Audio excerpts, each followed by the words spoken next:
मूर्छा परिग्रह, आकिंचन धर्म वालों के मन में विचारों की भीड़ नहीं रहती। परिग्रह 24 प्रकार के होते हैं और 10 बाह्य परिग्रह होते हैं। समन भट्ट स्वामी ने लिखा है, बाह्येषु 10 वस्तुषु ममत मूर्त्सर्जन निर्ममता स्वास्थ्य संतोष परा परिचित परिग्रह वीरता। 9वीं प्रतिमा के लिए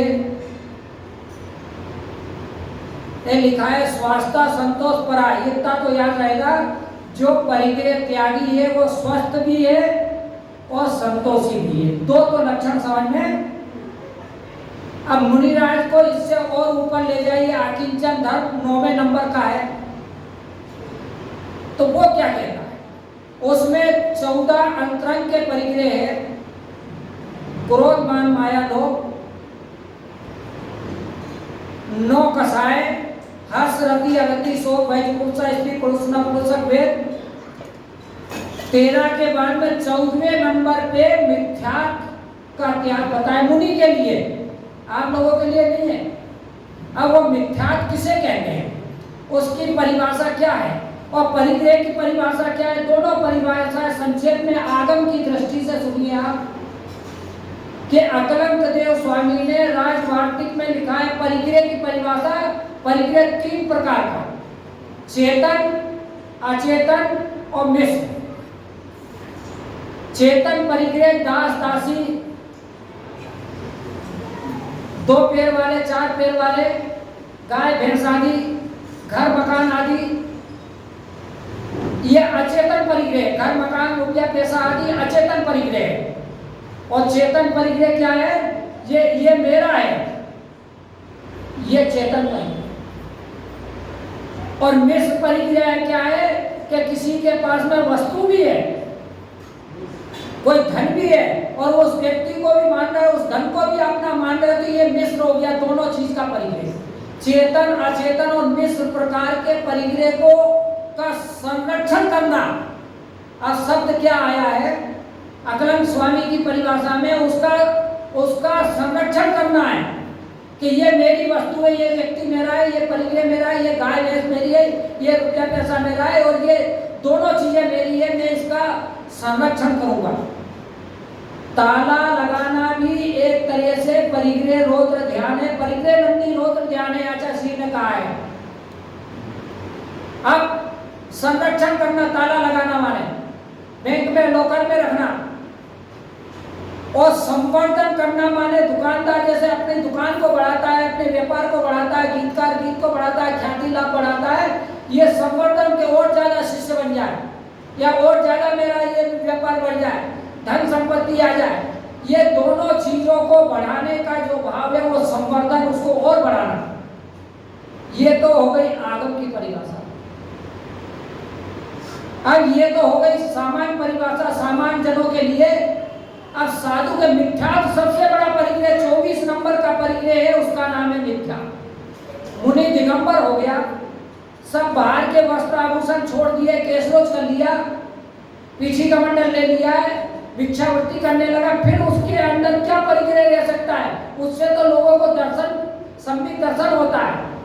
मुनि से तो लोगों को सम्यक दर्शन, धर्म की प्रेरणा मिलती है, त्याग की मूर्ति है ये। लेकिन उसके अंदर कौन सा परिग्रह मिथ्यात्व का छुड़वाया है? अब देखो, अब बात जो भी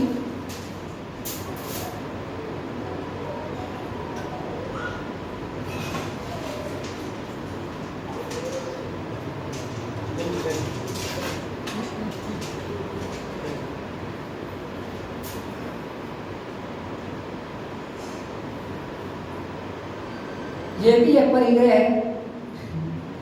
है कि नहीं?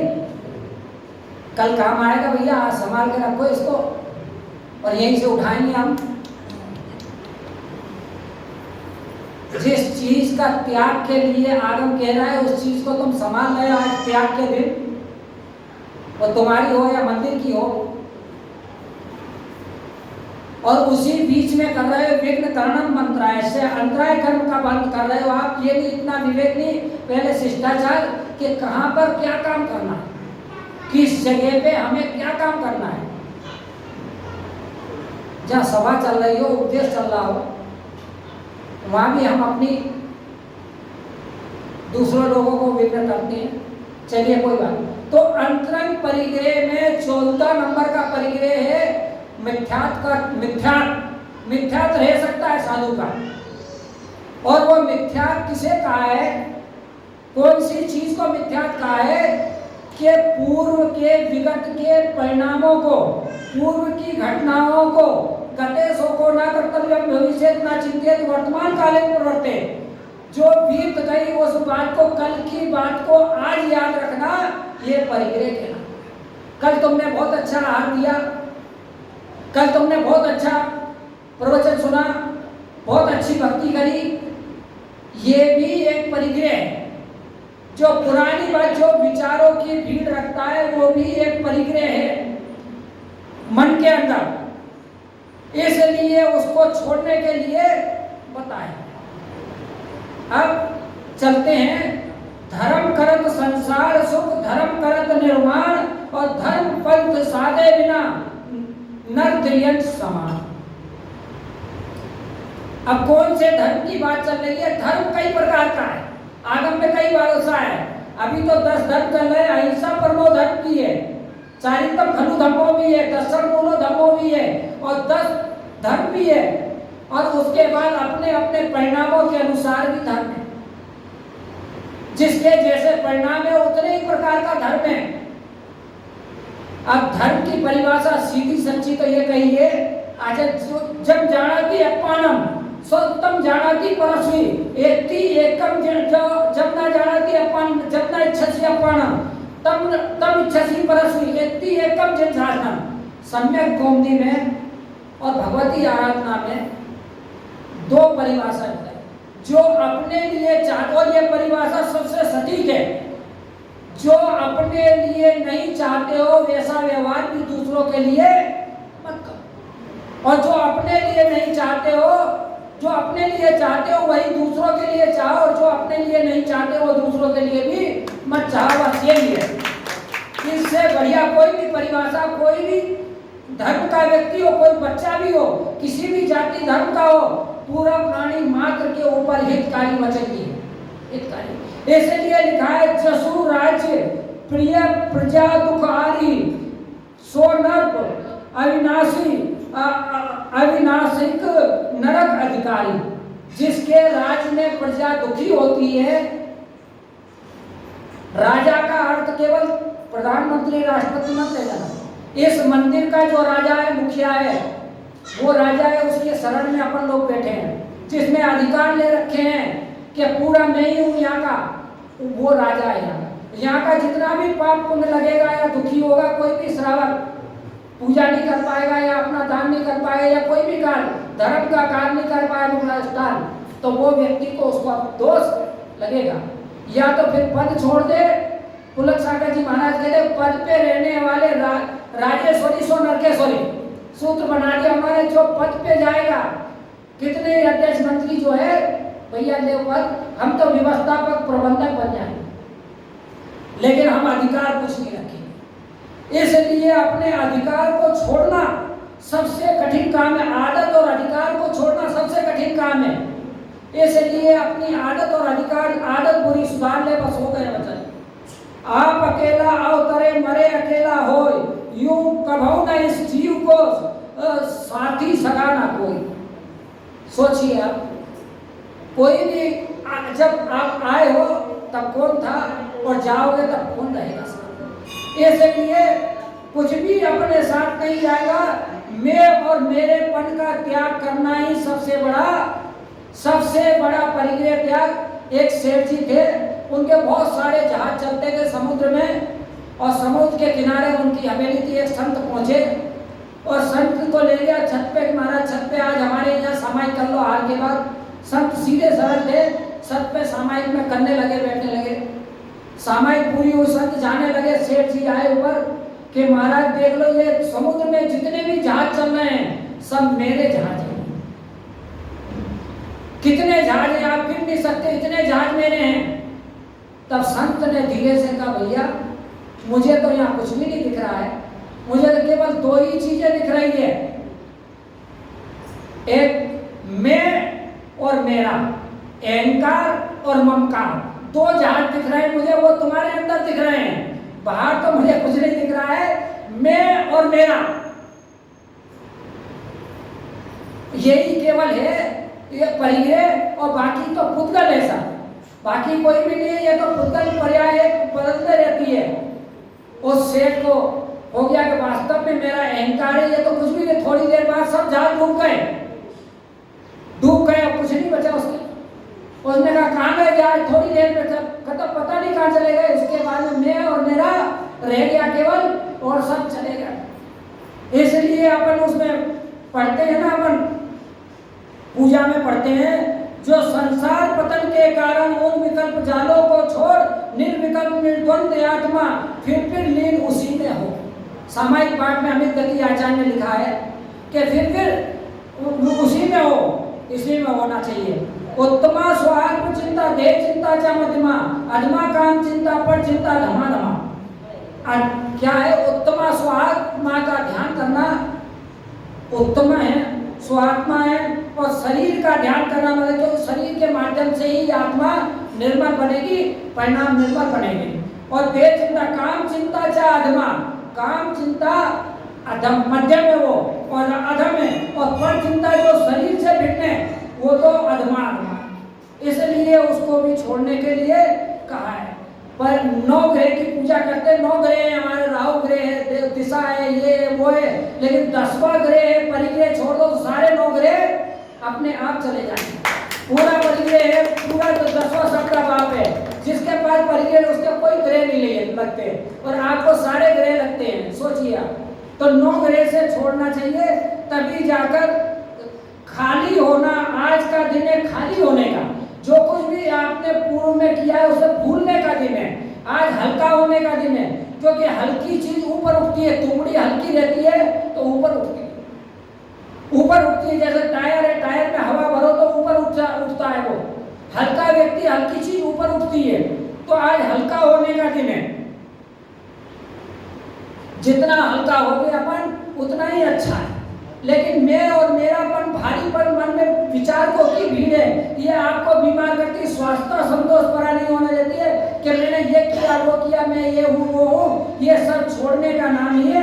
सांप कांचली तो छोड़ देता है, इसी प्रकार आप धन परिग्रह तो छोड़ देते हो, हम लोग भी वस्त्र आभूषण तो छोड़ देते हैं, लेकिन पुरानी बातें, पुरानी चीजें, पुराने लोग पुरानी अपनी उपलब्धियों को याद करते। ये विष है, इसको कहा जिस प्रकार से सांप विष को नहीं छोड़ता है, कांचली छोड़ता है, इसी प्रकार वस्त्र आभूषण छोड़ता है। और आप लोग भी धन परिग्रह छोड़ते हो, लेकिन उसकी वासना जो है वो नहीं छोड़ते, उसकी आकांक्षा है वो नहीं छोड़ते, उसकी आसक्ति है वो नहीं छोड़ते। यही सबसे बड़ा परिग्रह, यही मिथ्यात्व है कि हमने ये किया था। अरे हमने क्या किया, एक से एक करके चले गए, ना उनका कुछ रहा ना हमारा कुछ रहा। इसलिए खाली होना, मुक्ति धाम की ओर ले जाने की यात्रा में मेरा, मैं मेरा और तू तेरा, बस इतना ही। ये भी भूलना पड़ेगा, तू तेरा और मैं मेरा, ये भी भूलना पड़ेगा। आकिंचन धर्म, बिल्कुल खाली अकेली आत्मा ऊपर की ओर, उत्थान की ओर जाए। जो संसार पतन के कारण उन विकल्प जालों को छोड़ो। शरीर की सुरक्षा के लिए सारे परिग्रह की आवश्यकता पड़ती है। शरीर को अपना मानते हैं इसलिए आवश्यकता पड़ती है। और एक बार अगर केस क्लोज कर लिया जाए तो मालूम पड़ जाएगा शरीर और आत्मा का भिन्न क्या है। केस क्लोज करने वाले को मालूम पड़ती है कि शरीर और आत्मा क्या है होती है। इसलिए आवश्यकता शरीर की तो पूरी फिर भी हो सकती है। इसलिए बताया शरीर चिंता देह चिंता चा मध्यमा, आत्मा की सुरक्षा करने के लिए रखना, फिर भी शरीर की आवश्यकता पूरी हो सकती है, लेकिन मन की आकांक्षाएं कभी पूरी ना कभी किसी की हुई। आवश्यकता पूरी हो सकती है, आकांक्षा कभी पूरी नहीं। लेकिन व्यक्ति आकांक्षा भी जीता, इसलिए निकांक्षित भाव रखा है संधि दृष्टि का कर्म प्रोसे शांति दुखे रंजितोदय पाप बीजे सुखे नाश्ता श्रद्धा ना खाना। पाप के बीच से सुख कहाँ से पैदा होगा?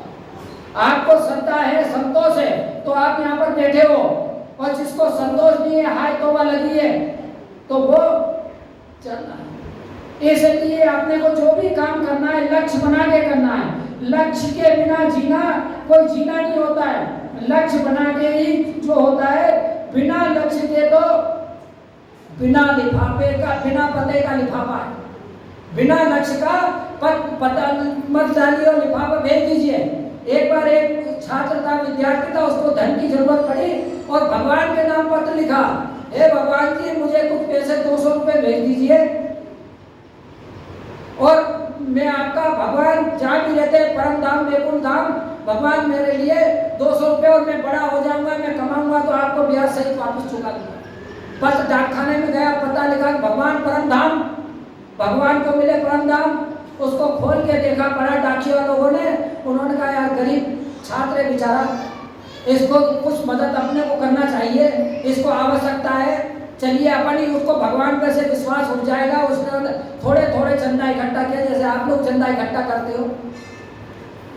सबने 180 रुपए इकट्ठे करे, 190 रुपए मनी ऑर्डर से उसको मनी ऑर्डर से डाकिया देने गए, ले भाई ये मनी ऑर्डर भगवान के यहाँ से आया, खोल के देखे 180 रुपए।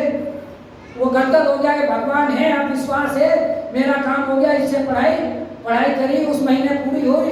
अगले महीने फिर पत्र लिखा, और पत्र में नीचे लिखा भगवान अब जो है मनी ऑर्डर से नहीं भेजिए, प्लेट में भेज दीजिए सीधे, क्योंकि डाकिया लोग बहुत बेईमान है। 20 रुपए बीच में आपने तो 200 रुपए, आपने तो 200 पूरे भेजे होंगे, लेकिन 20 रुपए ये लोग जिसने दिए उसी पे इल्जाम लगा दिया। हम भी क्या करते हैं, जिस कर्म ने हमको ये पुण्य कर्म ने ये शरीर दिया है, उस पर इल्जाम लगा, मेरा शरीर बहुत कमजोर है, मेरे से उपवास नहीं बनता है, मेरे से साधु साथ चलने का विहार नहीं बनता है, मेरे से ये नहीं बनता, बहुत कमजोर है। भगवान ने मेरे को शरीर ही अच्छा नहीं दिया। एक भिखारी था, वो भगवान से रोज रात को चांदनी में वो शिकायत करता था, जोर जोर से चिल्लाए, हे भगवान तूने मेरे को गरीब क्यों बनाई है? सेठ जी को इतना पैसे वाला कोठी बनाई, मकान बनाया, और ये आराम से रात दिन रह रहा है, और मेरे को कुछ नहीं दिया, मुझे फुटपाथ पे भीख पे खा के सोना पड़ता है। सेठ ने वो बात सुन ली रात के सामने। उसने कहा कि इसको तत्व ज्ञान नहीं है, चलिए पैसा दे देंगे तो ये उड़ा देगा, और फिर कल भीख मांगने लगेगा, और फिर करने लगेगा। तो उसने, राजा उसका मित्र था सेठ जी का, सेठ जी ने कहा राजा कल मैं एक व्यक्ति को लेके आऊँगा, एक दूत को भेजा, और जैसा जैसा मैं कहूँ वैसा वैसा उसके अंग की कीमत बढ़ाते रहना, लगाते रहना। सुबह उस भिखारी के पास सेठ जी गए कि रात को तुम क्या कह रहे थे, भगवान को बोल रहे तुमने बहुत अन्याय किया मेरे साथ, मैं ये सेठ को इतना दिया, मुझे कुछ नहीं दिया। अरे भाई जितना मुझे दिया उतना ही तुमको दिया है, लेकिन तुम्हें मालूम नहीं है। कैसे मालूम नहीं है? देखो मैं भीख पे रोड पे सो रहा हूँ, भीख मांग रहा हूँ, मेरा शरीर भूख के मारे जर्जर हो रहा है, और आपकी देखिए कोठी कैसी है। उसने कहा ये कोठी मेरी नहीं है, ये तो प्रकृति की है, ये तो पत्थरों की है, ईंट चूने की है। उन्होंने कहा कैसे मालूम करें? कि चलो राजा के पास, राजा न्याय करेगा इसका, कि हम और तुम बराबर है, तुम में हमें कोई कमी नहीं है। उसने कहा चलो राजा के पास, और अगर राजा ने कह दिया तो मैं ये कोठी सब सामान तुमको दे दूंगा। उन्होंने कहा ठीक है। राजा ने यहाँ दोनों उपस्थित हुए, सेठ और भिखारी। सेठ ने राजा को पहले ही संकेत कर दिया था, सेठ जी ये भिखारी कहता है कि मेरे में और इसमें अंतर है, इसको मुझे ज्यादा दिया भगवान ने और इसको कम दिया, तो मेरी एक आंख की कीमत कितनी है? राजा ने कहा 1 लाख रुपया, और इसकी आंख की कीमत 1 लाख रुपया। देव 1 लाख रुपया, उससे बोला कि ले 1 लाख रुपया, आंख की आंख बेच दो। उसने कहा नहीं मैं काना हो जाऊंगा, लोग मेरा मुख भी नहीं देखेंगे, मेरी आंख नहीं। दोनों आंख की कीमत 4 लाख रुपए। उसने कहा कि नहीं नहीं मैं अंधा हो जाऊंगा तो फिर क्या करूंगा, दोनों को आंखें बराबर है, चलिए एक पेड़ दे दीजिए, 20 लाख देता हूं। उसने कहा कि 20 लाख में पेड़ पे लगड़ा हो जाऊंगा, नहीं दोनों पेड़ दे दीजिए 40 लाख। फिर बोला कि जब हाथ पैर नहीं दे रहे हो, तुम आंखें नहीं दे रहे हो, तो अपनी गर्दन दे दीजिए, 1 करोड़ देता हूं। उसने कहा कि नहीं मुझे नीचे गर्दन चली जाएगी, फिर क्या बचेगा मेरे पास? तब उसने कहा कि सेठ का जितना भी सामान है वो सब मैं सेठ का आपको दे देता हूं। लेकिन आप ये बता दीजिए कि अंतर क्या है सेठ के शरीर में और तुम्हारे शरीर में, अंतर क्या है? उसने ऊपर से नीचे तक अपना देखा, सेठ का देखा, कोई अंतर नहीं है। ये भी जब पैदा हुआ था तो नग्न हुआ था माँ के गर्भ से, और तू भी पैदा हुआ था तो नग्न हुआ था माँ के गर्भ से। इसने भी पुरुषार्थ करके कमाया, मेहनत करके कमाया, और तूने जो है आलस में कमा लिया। भगवान को कर्म को मनुष्य पर्याय में देने में तो किसी को कुछ भी कंजूसी नहीं करी, लेकिन हमने ही अपनी कंजूसी कर ली। साधु भी वही अन्न पानी से जीता है, आहार पानी से, हवा में, और आप भी वही अन्न पानी से जीते हो। फिर साधु के शरीर में और आपके शरीर में अंतर, साधु का शरीर पुंज क्यों हो जाता है और आपका क्यों? नग्न तो भिखारी भी घूमते हैं, कई लोग नागा बाबा साधु भी होते हैं, उनमें और क्या अंतर है? बाथरूम में तो हर व्यक्ति नग्न होके नहाता है, कपड़े बदलता है नग्न होके, तो वो पुंज क्यों नहीं हो जाता? बंधु, केवल मान्यता की दृष्टि है, जिसकी मान्यता बदल जाती है, दृष्टि बदल जाती है, उसकी सृष्टि बदल जाती है। उनका सम्यक दर्शन पैदा हो जाता है, उनकी मान्यता बदल, जो वो परिग्रह में रहते हैं, आवश्यकता में रहते हैं, उपकरणों में रहते हैं, लेकिन उसको अपना नहीं मानते। ये शरीर में रहकर भी शरीर को अपना नहीं मानते हैं, तब जाके उसको वो होता है। जब तक तेरे पुण्य का पीता नहीं करार, माफ है तुझको चाहे गुनाह करो। हर व्यक्ति गुनाह करता है, जान मुझे उस गलती की तो माफी हो जाएगी जो गलती अनजाने में हुई है, लेकिन जो जानबूझ के गलती करेगी ये गलत है, उसकी माफी होने वाली नहीं है। परिग्रह से ज्यादा वो करना, भरत चक्रवर्ती थे घर में बैरागी, उनके यहाँ एक व्यक्ति आया कि आप इतने परिग्रह में रहकर बैरागी कैसे हो? उन्होंने कहा कि तुमको उत्तर बाद में दूंगा, पहले एक तेल से भरा कटोरा है, दिया और के पूरे नगर में पूरा महल देख के आओ, पूरा रनवास और पूरा महल 6 खंड का देख के आओ, लेकिन एक बूंद भी नहीं टपकना चाहिए। 2 तलवार वाले पीछे लग रहे हैं, बूंद टपकी तो खत्म हो जाएगा। उसने पूरा ध्यान रखा एकाग्रता से, और कटोरा लेके और पूरा घूम के आया। पूछा भरत चक्रवर्ती क्या क्या देखा? उन्होंने कहा कुछ नहीं देखा, केवल यही देखा मैंने, कटोरा देखा और तेल देखा केवल, और कुछ नहीं देखा। इसी प्रकार से जो व्यक्ति शरीर और आत्मा को ही देखता है, केवल शरीर से में, क्योंकि आत्मा है, कटोरे के अंदर आधार आधे संबंध होता है, वस्तु कोई भी आधार पे होती है, तो आत्मा जो है इस शरीर के में है, तो इस शरीर को भी देखना जरूरी है, और तेल जो इसके अंदर भरा है उसको भी देखना है। तब भरत चक्रवर्ती ने कहा था मैं भी केवल अपनी आत्मा को देखता हूँ और बाकी किसी को नहीं देखता। बस इसी कारण से मैं घर में भी वैरागी हूँ। एक गुरु शिष्य थे और गुरु के पास जाते थे, बहुत बढ़िया वर्ती करते थे। शिष्य गुरु को करुणा आ गई कि बेटा आप तुम दीक्षा ले लो, तुम्हारा ज्ञान पक गया, पुण्य बहुत है तुम्हारा। उनने कहा मेरे परिवार वाले, पत्नी बच्चे, परिवार वाले, माता पिता क्या करेंगे, वो मुझे बहुत चाहते हैं। गुरु ने कहा कि ऐसी बात नहीं है, कोई किसी को नहीं चाहता, सब स्वार्थ के हैं संसार में, स्वार्थ के। उनने कहा नहीं नहीं, मैं उनको उनसे पूछ के आऊँ। तब पूछने गया, उन्होंने मना कर दिया, नहीं नहीं तुम्हारे बिना कैसे काम चलेगा। तब कोई बात नहीं है, गुरु ने उसको प्राणायाम सिखा दिया, श्वास को रोकना सिखा दिया।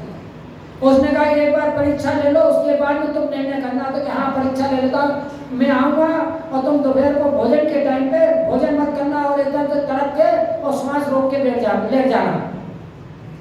उसने ठीक है गुरुजी।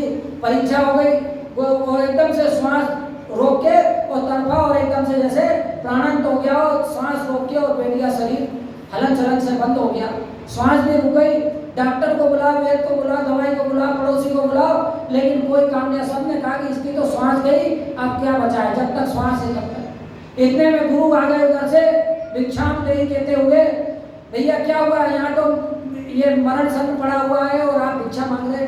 कि कोई बात नहीं, अरे गुरुजी आप तो बहुत पहुंचे हुए हो मंत्र तंत्र में, आप अगर इसको जीवित कर दो तो आपको जो चाहे वो भी भिक्षा हम देने के लिए तैयार, मन मांगी थी भिक्षा दे देंगे आपको। गुरु ने कहा जीवित तो कर सकता हूँ, हो सकता है एक गिलास पानी लाओ। पानी लाया, उसमें थोड़ा सा मंत्र फूंका उन्होंने, नमोकार मंत्र का, और कहा कि ये पानी जो व्यक्ति, कोई व्यक्ति अपनी आयु इसको दे दे तो वो व्यक्ति मर जाएगा और इसको जिंदा कर सकते हो। आप में से माता पिता पत्नी बच्चे सबसे पूछा कि आप लोग इस पानी को पी के अपनी आयु इसको दे दीजिए, अपना पुण्य आप किसी को भी दे सकते हो।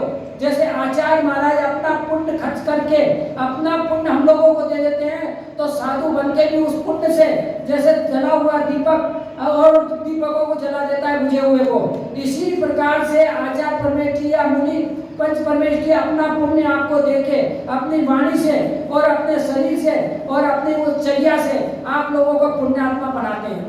तब उसने कहा कि गुरुजी आप ये पानी को आप पी लीजिए, और आपको तो कोई बाल बच्चे है नहीं, कुछ भी नहीं है। उसमें गुरु ने कहा चलो मैं पी लेता हूँ। हाँ महाराज आप पी लीजिए, आप अमर हो जाओगे, आपकी समाधि बनवा देंगे, ये वो।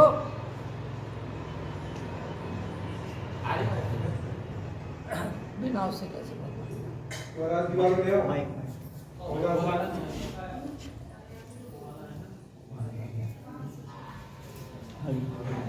का नियम ले, उस व्यक्ति को ये देंगे किताब। हेलो, बस ये ध्यान रखिए, जो 3 बार पढ़ेगा ये किताब अनमोल किताब है, ये मिलेगी नहीं। इसमें लिखा है धर्म अधर्म तुला, अपने आप को तोलोगे, आप धर्म कर रहे हो मंदिर में या अधर्म कर रहे हो, बस इतना ही बहुत है। जो व्यक्ति चाहिए वो यहाँ से ले जा सकता है। तो मैं कौन सी बात कह रहा था? साधु के कोई नहीं होता। हाँ, साधु का आपका कोई नहीं है, आप ये पानी पी के अपनी आयु इसको दे दीजिए। तब उन्होंने नमोकार मंत्र पढ़ा और वो मंत्रित पानी पिया और कहे बेटा चल उठ जा, देख लिया ये संसार और ये मतलबी लोग। फिर उसने जाके संन्यास ले लिया। इसी प्रकार से जब तक अपने ऊपर नहीं पीते तभी तक अपना कहते हैं, और नहीं तो कोई बात नहीं। अगर आपको परिग्रह त्याग करना है तो एक दिन का कीजिए। मैं आज का दिन मेरे जीवन का आखिरी दिन है, बस। मरता हुआ व्यक्ति कभी भी कोई पाप नहीं करता है। जिसको मालूम पड़ जाए कि मेरा अंतिम दिन है तो वो कोई भी पाप और राग द्वेष नहीं करेगा। पाप अलग चीज है, पुण्य अलग चीज है, और राग और पाप पुण्य और धर्म अलग चीज है, तीनों चीजें अलग है। तो सुन लीजिए तीनों की वजह। दूसरों से बदला लेना पाप कर्म है, और दूसरे को बदलने की भावना करना पुण्य कर्म है। जितना भी आप ये कर रहे हो, जितना आयोजन है, ये सब पुण्य कर्म है दूसरों के लिए। और खुद को बदलना धर्म, खुद को बदलना धर्म है, और दूसरों को बदलना या बदला लेना पुण्य और पाप। बस इतनी सरल परिभाषा है पाप पुण्य और धर्म की। इसलिए धर्मात्मा व्यक्ति किसी भी पाप के कार्य में नहीं पड़ता है, और पुण्य के कार्य की भी अनुमोदना बहुत कम करते हैं। इसलिए 2 बातें मैंने पिछले साल चतुर्मास में लिखी थी, नीति वाक्यामृत ग्रंथ में से। जो व्यक्ति देव पूजा और साधु को आहार दान दिए बिना भोजन कर, यही धर्मरत्ना कर ले, वह उत्कृष्ट अंधकार को खाता है। अंधकार को खाता है वो, ये लिखा हुआ है। आचार्यों अनुव्रत प्रति संदिग्ध धन मंदिर जलपान आदि पहाड़ आदि के धन को छोड़ना चाहिए। ये कभी भी, ये आचार्य अनुव्रत जिसका होता है उसे मंदिर का धन आदि और मंदिर का जलपान आदि और पड़ी हुई चीज, रास्ते में पड़ी हुई आदि को छोड़ना चाहिए। मैं एकाकी एकत्व लिए सब आते हैं, तन धन को सब साथी समझाता, पर ये भी छोड़ चले जाते। पढ़ते हो ना पूजा में, देवसाज गुरु की पूजा में, लक्ष्य के बिना कुछ नहीं होता है। अपने लक्ष्य को बनाइए। क्षमा सागर जी महाराज की एक बहुत अच्छी कविता है, आकिंचन धन को। हर साल मैं इसको पढ़ता हूँ, और ध्यान से सुनिए। एक नदी मुझसे मिलने, सुनाए सारे रास्ते, दौड़ती हाँकती आई है, पर वह मेरे समीप आकर मुझ में समाने से पहले देख रहा हूँ वह एकदम शांत हो गई है। उसे देखकर जरा भी नहीं लगता कि थकी हारी मुसीबतों को पार करती हुई आई होगी। सोच रहा हूँ क्या हम अपने में समाने से पहले हम इतने ही शांत हो जाएंगे? क्या अपने को पाने का आनंद इतना ही असीम होगा कि हम सारी मुसीबतें भूल जाएंगे। नदी अपनी है, मैं अपना हूँ, पर नदी अपने को खोकर मुझे पा लेती है, सागर कह रहा है ये। नदी अपने को खोकर मुझे पा लेती है, वह स्वयं सागर हो जाती है। सचमुच हम अपने को खोकर अपने को ही पा लेते हैं। एक नाविक जो मेरी लहरों पर रोज खेलती हुई अपनी नाव में निश्चिंत होकर रोज यात्रा पर निकल जाता है, उसे देखकर सोचता हूँ कि काश हम भी कभी किसी के सहारे अनंत की यात्रा पर निकल पाते। एक दिन जब मैंने नाविक से पूछा कि सूरज की पहली किरण के साथ तुम्हारा मेरे किनारे आना और डूबती की अंतिम किरण के साथ लौट जाना, ये क्रम कब तक चलेगा? तब नाविक ने मुस्कुराकर इतना ही कहा, अपने को पाकर ये क्रम टूटेगा। ये रेत के घर मेरे किनारे रोज बनते हैं और रोज गिर जाते हैं। इन्हें देखकर एक ऐसा घर बनाने का मन करता है जो शाश्वत हो और जो नितांत अपना हो, जिसके टूटने या पराये हो जाने का जरा भी भय ना हो। ये सैकड़ों दीप जो चुपचाप मेरे रात के अंधेरे में मेरे किनारे कोई छोड़ जाता है और यह एहसास लेकर लौट जाता है कि उसके दीप प्रकाश स्तंभ बनकर जलते रहेंगे। मैं देखता हूँ जल्दी ही वे बुझ जाते हैं, लेकिन विश्वास की ज्योति हर यात्री के पथ पर निरंतर रोशनी बिखेरती जलती रहती है और भटकने से उसे बचाए रहती है। अपने शांत जल में फेंके गए पत्थरों से होने वाली पीड़ा किससे कहूँ? जो व्यक्ति शांत रहता है और जो शब्द रूपी पत्थर है किसी का मन दुखाने वाले, अपने कोई ध्यान में बैठा है, शांत रूपी जल में फेंके गए पत्थरों से होने वाली पीड़ा किससे कहूँ? और उन्हें सिवाय सहानुभूति के क्या दूँ, जिन्हें पत्थर उछाल कर मेरे शांत जल में उठती लहरों देखने का शौक है। हर पत्थर की चोट मुझ में सैकड़ों लहरें उत्पन्न करती है।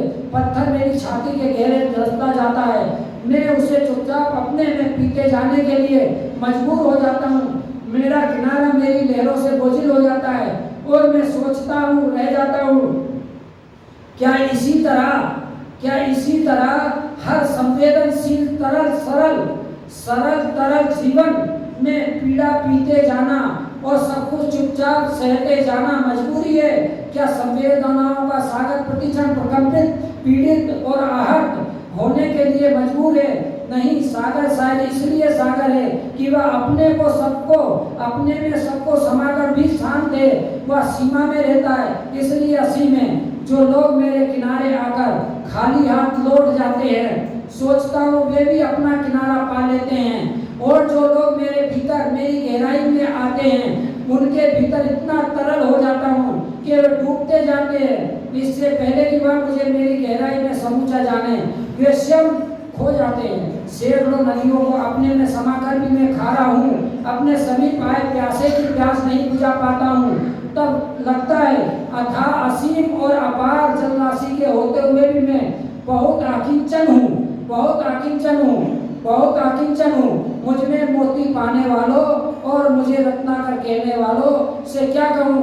इतना ही कहता हूँ, यह सब कुछ होते हुए भी सागर बहुत आकिंचन है। उसे आकिंचन ही रहने दो, उसका यह सुख उससे मत छीनो, ये दीमापुर में हमको मिली थी किताब 2004 में, और तब मैंने ये रखी थी। आकिंचन धन के ऊपर इससे अच्छी कोई भी कविता नहीं कह सकता है।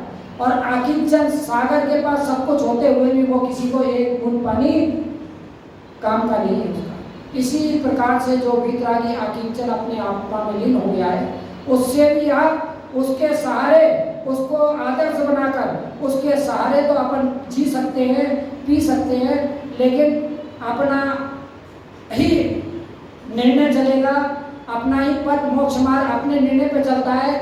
दो प्रकार के पथ होते हैं, एक पक्का रोड बनाया हुआ था कंक्रीट का जो मजदूरों के द्वारा बनाया, और एक पगडंडी होती है जो पगडंडी जिसे गांव में रहते हैं वो जानते हैं कि गाय भैंस रास्ता बना लेती, जिस पे बार बार निकलना पड़े और उसकी घास फूस मिट्टी दब जाती है, वो पगडंडी बनती है। पगडंडी पे चलना सहूलियतजनक होता है, समझ गए ना बात? उसमें क्योंकि वो अपनी बनाई हुई है पगडंडी, इसलिए। और ये पत्थर की रोड कहाँ ले जाएगी? इसमें तो गढ़ते भी है कंकड़ पत्थर, और ये तो बनी बनाई रोड से कभी भी अपनी मंजिल नहीं पहुंच पाओगे। और पगडंडी अपनी थोड़ी बनाओ, लेकिन अपनी पगडंडी बनाओ तो ही अपन मोक्ष मार्ग पे चल सकते हैं। तो मोक्ष मार्ग शिव के संग और अंदर की यात्रा का मोक्ष मार्ग है, बाहर की यात्रा का नहीं है। आप हजारों लाखों किलोमीटर की यात्रा पैरों से गाड़ियों से कर आए, ये यात्रा मोक्ष मार्ग की नहीं है। मोक्ष मार्ग की यात्रा तो आत्म स्वात्म भिन्नम पर भिन्नम स्वात्म भिन्नम, आत्मा और शरीर भिन्न है, इसका नाम, इसी का नाम आकिंचन धर्म। आज 9वां दिन भी पूरा हुआ। अब 48 घंटे लगभग बचे हैं, क्योंकि 48 मिनट में भरत चक्रवर्ती को केवल ज्ञान हो गया था और 48 घंटे तक आप निर्वर्ती इसकी अनुभूति करते रहो।